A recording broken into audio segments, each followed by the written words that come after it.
Всем привет, дорогие друзья! С вами Кирилл Орешкин и передача «Лучшие реплеи недели». Прежде чем мы перейдем к разогреву, спешу сообщить отличную новость. Теперь за победу в любой из номинаций вас ждет не только золото, но и памятная медаль на странице достижений в самой игре. И участников прошлых выпусков мы ей тоже наградим. И даже если вы меняли ник, мы все равно вас найдем и наградим.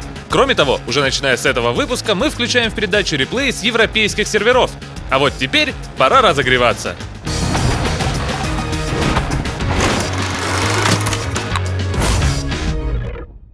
Начнем наш разогрев на карте LiveVox. Французский тяж AMX 50-120 любит гулять. Просто гулять. Но, как нам всем известно, в мире танков нельзя безнаказанно наслаждаться пейзажами и любоваться на птичек. Вот и для нашего героя нашелся свой антагонист. Дерзко прервав прогулку француза, на горизонте объявляется ФВ-215Б, тот, который ПТ. У британца тут же включается режим адского берсерка, и он на всех парах мчится на бедняжку AMX. Подъезжает в упор, стреляет и умирает. Да, фугасом в упор мысль была не очень хорошая. Это как хотеть съесть пельмешек, но убить себя вилкой в глаз. Ну да ладно, едем дальше. Продолжим разогреваться на монастыре. Доблестный и бесстрашный ИС-6 остается один против 4 вражеских артиллерий. Быстренько и без особого напряга убиваем первого врага, а немного погодя обнаруживаем и еще одного. ИС убивает Су-8 и делает вид, что не заметил, как ему прилетел привет. То ли от Хумеля, то ли от ГВ Пантеры. Кстати, где они? Наверняка молятся и просят помощи свыше. Так точно. Теперь в монастырь. Забираем Хумеля и опять игнорируем выстрел. Второй раз. Бедная Пантера зажалась в угол. Ну на, стрельни и ты. Третий раз без урона. Теперь довольна? Прощай. Арты такие милые, когда не могут пробить. Закончим разогреваться на Камарине. Т-28 прототип и Т-32 остались против 6. Враги почти захватили базу, и бой, по идее, должен закончиться. Но тут яростный ИС-3 убивает союзного Хелкета и едет карать наших героев. Ну что, вы все уже поняли, чем это кончится? Конечно, да. Прототип, у которого, кстати, остался 1 хп, не без помощи союзника берет и выигрывает. Да, именно так. Жадный ИС-3 подвел всю команду, и мы искренне надеемся, что на него поступит жалоба, и он будет наказан не только поражением и презрением сокомандников, но еще и получит бан. Фу тебе, ИС-3, нельзя так делать. Ну а на этом разогрев закончен, переходим к номинациям. Защитником этой недели становится игрок с европейского сервера с ником SpyInfo. На 268-м объекте карта «Монастырь». Начало боя. Наш герой меняет несколько позиций и в конечном счете решает помочь союзникам продавить фланг. Вот только враги оказываются быстрее и расторопнее. Забравшись на пригорок, наша ПТшка душевно вкладывается в 7-го ИСа и тем самым сбивает захват базы. На открытое пространство неаккуратно выкатывается Т-110Е5 и почти сразу отправляется в ангар. Но от этого не легче. Захват идет полным ходом. Спускаемся с пригорка и двигаемся к базе, не замечая сопротивления Т-54. Наконец обнаруживаем виновника воя сирены. Все тот же ИС-7. Народная мудрость гласит, если долго стоять на вражеской базе и ничего не делать, можно оказаться в ангаре. Слева замечаем полуживого Т-54 и с легкостью отправляем его отдыхать. Но не все так гладко, ведь точно так же поступают и враги с последним оставшимся союзником. Что ж, теперь наш герой совсем один. Устроив небольшую перестрелку с неприятельским Е-50М и Е-75, возвращаемся на проверенный пригорок. Что? Еще один? Як ПЗ-Е-100 стал настоящим сюрпризом для советской ПТ. Об этом свидетельствует такой неуклюжий выстрел. Ладно, возвращаемся. О, оказывается, нас преследуют. Преследовал Е-50М. Начинается захват, и наш герой решает, что нужно в очередной раз вернуться. Да, опять на пригорок. Сам холмик на этот раз оказывается бесполезной точкой, а вот спустившись с него, мы обнаруживаем Як ПЗ-Е-100. Теперь все очевидно, оба врага ждут на базе. Ситуация требует активных действий. Обнаруживаем Е-75, размен выстрелами, и немец оставляет своего земляка одного. А вот и он, почти нетронутый Е-100 просто гуляет около нашей базы. Нужно обхитрить наглеца. Попытка зайти в тыл результатов не приносит. А как тебе вот такой блеф? ПТшка делает вид, что опять едет в обход, но на самом деле все совсем не так. Есть сбитие захвата и филигранное попадание по башенке врага. Соперник тоже отстрелялся. Нужно атаковать.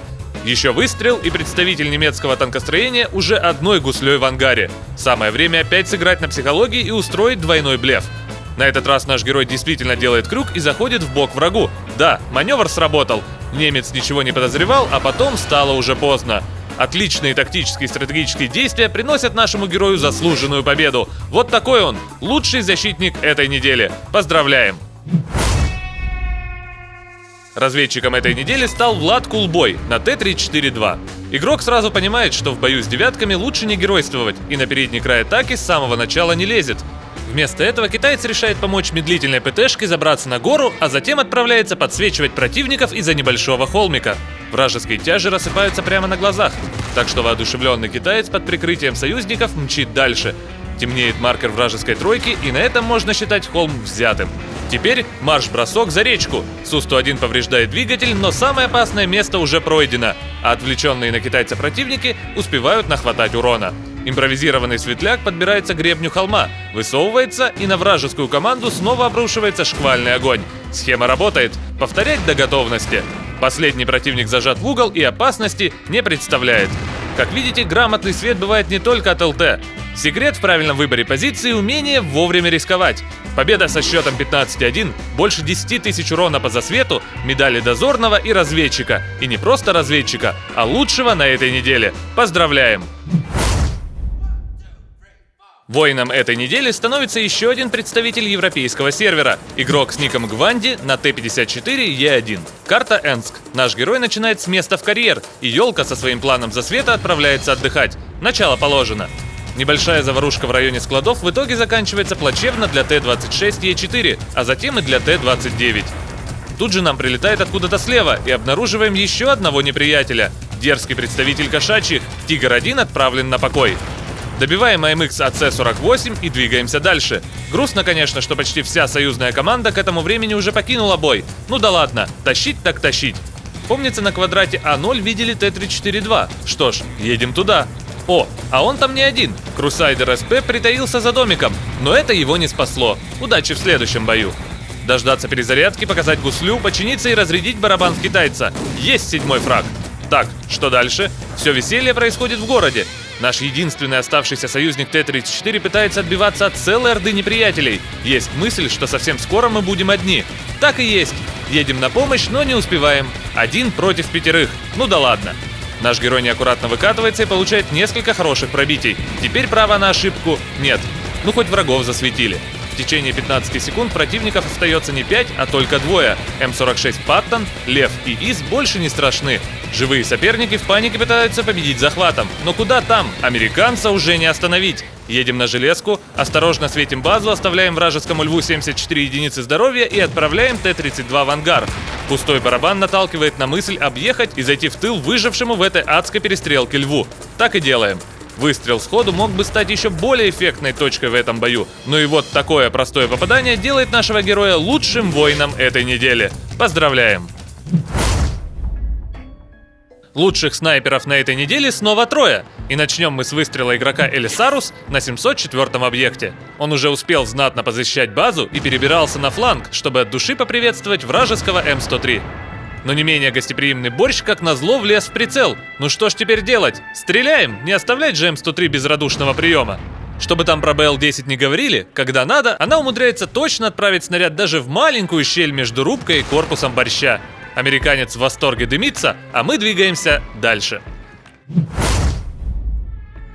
Разрушенные дома в центре Эрленберга уже очень давно учат уму-разуму ленивых и невнимательных танкистов. Число разных незаметных на первый взгляд прострелов через улочки и сами развалины настолько велико, что полностью защищенных мест практически и нет. Поэтому наш герой с ником Боевик 2008 на своем Ваффентрагере 9 уровня внимательно поглядывает в сторону центра с самого начала боя. На другой стороне реки он замечает вражеского леопарда. На первый взгляд кажется, что его не достать. Но точность немецких орудий и грамотный расчет быстро ставят все на свои места. Снаряд пролетает в малюсенькую щель и вонзается в удивленного леопарда. Теперь и это место можно отметить как небезопасное. Ну и завершает череду необычных выстрелов еще один Ваффентрагер Ауф ПЗ-4. Но теперь под управлением игрока с ником Ончик. На Эль-Халуфе выдался очень жаркий бой, и в конце в живых остались лишь наш герой и вражеская арта. До обидной ничьей остается меньше 20 секунд, но интуиция подсказывает немцу, что шансы есть. Он прикидывает, приглядывается, прислушивается, может даже принюхивается, но в итоге безошибочно определяет, где засел француз. Удача? Вероятно. Но победу и звание снайпера недели он точно заслужил, как и остальные сегодняшние участники. Молодцы! Ну и наконец, пришло время нашей главной номинации – лучший реплей недели. Героев сегодня двое, но с самого начала этого знаменательного боя на аэродроме они действуют как единое целое. Сперва Лелуш-1 на британском СТ-10 и Бакуман Фан на его японском собрате занимают удобную позицию на возвышенности и быстро лишают шансов на выживание вражеский Т-34. Затем для нашего взвода наступает небольшое затишье, и японец решает пострелять по самым модным кустам сезона весна-лето вслепую. Результат остается неизвестным, но в целом поступок логичный. Между делом наши герои скоординированно отправляют в ангар беспечного Паттона и, наконец, решают сменить позицию. Но не успел СТБ-1 толком отъехать, как пришлось помогать товарищу с не в меру дерзкой 44-кой. Смена фланга и еще один советский СТ заканчивает свой трудный путь. Затем наши герои приступают к дрессировке двух королевских тигров. И если ближний КТ быстро разваливается под огнем одного только британца, то дальний немец успокаивается только после попадания арты. В лучших традициях фильмов ужасов буквально из ниоткуда возникает Waffentrager Auf E100, и его триплексы аж поблескивают в предвкушении легкой добычи. Нет, спрятаться от него не так уж сложно, но из пустоты в японца начинают прилетать снаряды второй вафли. Это уже куда грустнее. А тут еще вражеский 704 заявляет о своем присутствии уничтожением М40-43. Наши герои остаются вдвоем против шестерых, и это явно не тот случай, когда два каких-нибудь Маус остаются глумиться над 8 уровнями. Ненадолго наступает хрупкое спокойствие, но немец стремительным домкратом скатывается с пригорка и начинается напряженный ближний бой. Чудом британцу удается закрутить ПТ, Waffentrager наказывает ни в чем не повинный песок и остается дымиться под палящим солнцем. Следом в потасовку вступает 704, и противники все-таки уничтожают нашего британца. А тут еще и полумертвый Истри объявляется на горизонте и успевает отправить японскому наводчику последний привет. 187 очков прочности и 4 противника. БЛ-10 не справляется с башней СТБ-1, и вскоре 704 перестает шевелиться, а наш герой ловко отбивает бронебойную подачу арты. Waffentrager потерял не так много прочности, а потому лобовое столкновение может закончиться быстро и бесславно. Да и артиллерия в такой ситуации явно топиться не собирается. Пора приступить к плану «Б» и оставить немца размышлять о вечном.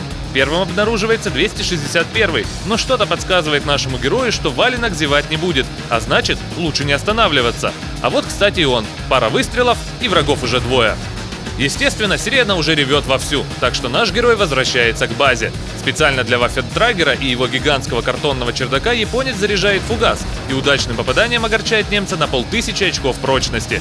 Еще фугасит с убегающей арте. Ну теперь точно время стрельбы на реакцию и удачу. Минус 261, а вот что делать с немцем, не совсем понятно, но тому недостает усидчивости, так что оставшиеся снаряды быстро уходят в скалу, а единственное попадание всего лишь рикошет. Теперь главное не медлить. Стремительное сближение и беспомощный Waffentrager Auf E100 так и не доживает до конца перезарядки. Победа в очень напряженном бою. 11 фрагов на взвод и запредельный уровень тащунства в совершенно непригодных для жизни условиях.